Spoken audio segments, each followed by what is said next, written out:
La multitude de données clients récoltées sur les réseaux sociaux permet d'adapter ses offres aux demandes du consommateur, de s'approcher au plus près de ses besoins. Mais encore faut-il savoir les recueillir, les analyser et les utiliser. Comment identifier que Madame Michu, qui habite à Paris, a tel identifiant Twitter et aussi tel identifiant Facebook et aussi tel numéro de téléphone. C'est effectivement la grosse difficulté, c'est la partie qualité des données. Ce qu'on voit en plus, c'est de plus en plus la génération Y et la génération Z qui montent et qui sont en train de prendre de plus en plus de poids et qui en prendront de plus en plus forcément dans les années qui viennent, sont des utilisateurs qui sont habitués à se débrouiller tout seuls, qui sont habitués à la gratuité, qui n'ont pas de problème pour changer éventuellement de fournisseur et qui vont écrire sur des blogs, dans des forums, poser leurs questions à leurs amis. Et tout cet environnement de travail va rentrer dans l'entreprise, va rentrer dans toutes les entreprises avec lesquelles on est en relation et va entraîner des changements de comportement. Et les choses vont très vite. Et ce qu'il faut, c'est la réflexion que vous avez aujourd'hui, elle est essentielle parce que les systèmes aujourd'hui semblent tous prêts à aborder cette problématique. Effectivement, à chaque fois, c'est un projet particulier. Il faut réfléchir à la logique de traitement de l'information, à la logique de communication. Quelles sont les informations qu'on veut traiter et qu'on veut tirer des réseaux et de ce qui se balade sur le net par rapport à la problématique d'entreprise. Mais en tout cas, il y a une source d'information qui est extrêmement critique et le comportement individuel a changé. C'est une approche virale. On voit des entreprises qui disparaissent parce qu'elles n'ont pas su prendre de virage. On voit des entreprises qui apparaissent et qui se développent de manière remarquable grâce à une communication, à une logique de communication qui a changé. Et il reste à savoir dans chacune des entreprises, finalement, par rapport à son histoire, par rapport à son type de client, comment appréhender ses besoins pour évoluer progressivement dans cette logique de gestion. Une logique de traitement qui varie en fonction du profil du client. En fait, il existe 3 types aujourd'hui de clients que l'on peut essayer de suivre sur les réseaux sociaux. Premièrement, il y a les clients internes, ceux qui font partie de l'entreprise, et il est possible de simplement avoir un trending, une vision sur ce que pensent les gens dans l'entreprise sur l'entreprise elle-même. À côté de ça, il y a la possibilité de suivre les clients que l'on connaît. À partir du moment où on arrive à les identifier, c'est là toute la problématique. Et enfin, il y a une 3e façon de faire qui est probablement la plus complexe, c'est de suivre sa marque au travers des réseaux sociaux. À travers un outil comme Twitter, c'est assez facile. Étant donné qu'il y a ce qu'on appelle les hashtags qui permettent de mettre en avant un mot-clé.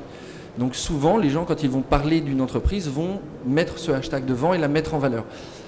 Pour ce qui est de la remontée des informations, on a mis en place différentes moulinettes, donc des petits mécanismes, en récupérant les noms, prénoms, en essayant de faire des combinaisons, en allant chercher des dates, etc. Si on arrive à pousser le client, lorsqu'il fait un achat, lorsqu'il récupère des informations, à nous donner ces informations de réseaux sociaux, on les a. Sinon, la qualité des données restera toujours assez faible.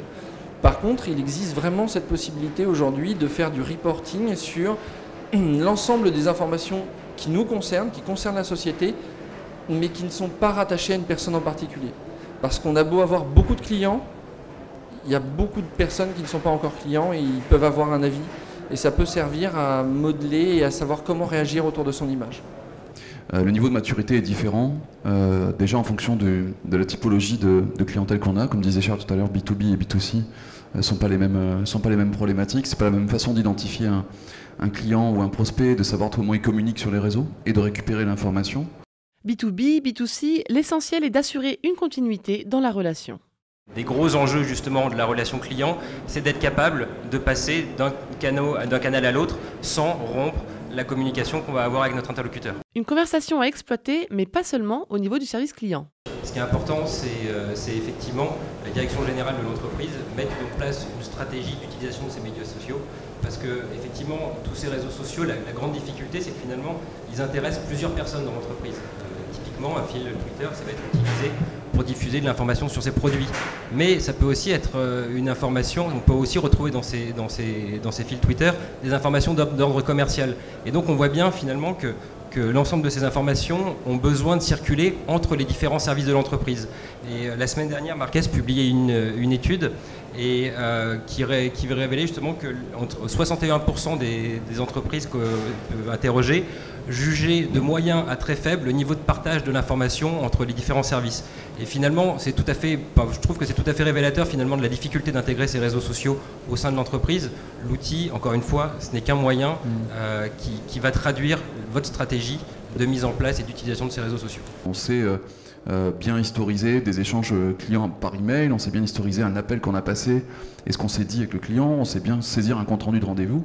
Comment exploiter les données qu'on maîtrise moins, qui sont en provenance des réseaux sociaux. Aujourd'hui, compte tenu de la multiplicité des sources d'informations qu'on va retrouver sur Internet, ce qui est important, ça va être la capacité d'agréger dans l'outil CRM ces différentes formes d'informations et d'y ajouter une forme d'intelligence relationnelle pour les restituer de manière simple à l'utilisateur.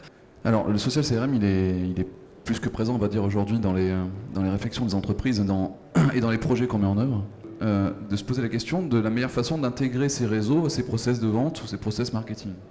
Donc là, ça suppose, comme vous disiez, une analyse préalable pour dire quelle est l'information qui m'intéresse, quel est le canal qui m'intéresse, quel est le réseau social qui m'intéresse, parce que tous n'ont pas forcément la même valeur pour l'entreprise en fonction de son métier.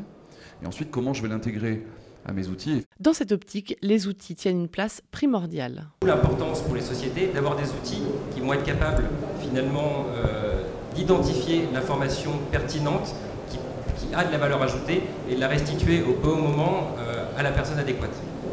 L'utilisation de ces outils, une fois bien maîtrisés, favorise le travail collaboratif. Ce sont des outils qui aujourd'hui nous semblent clés dans l'utilisation, dans le travail d'un commercial par exemple. Analyse des informations, identification des besoins, continuité de service et bien sûr mise en place d'outils dans le cadre d'une stratégie globale sont les éléments qui permettent au CRM de favoriser l'expérience client.